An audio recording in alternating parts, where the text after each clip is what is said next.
So here we are at Wildest Expectations Farm, and this is our circular driveway around our training ring. And you'll notice an orange cone over there.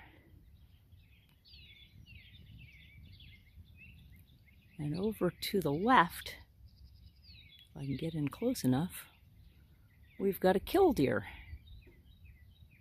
The killdeer wishes I would move away because yesterday, right next to this cone, this killdeer laid 3 eggs and made a nest. So at this point, this silly little bird is trying to lure people away from its nest.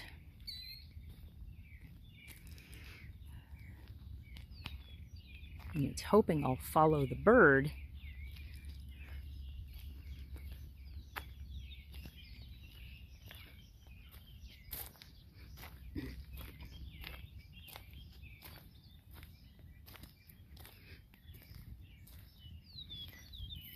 But what we've got going on here, and we've put a cone up so nobody will run it over, but we've got a little nest of killdeer eggs.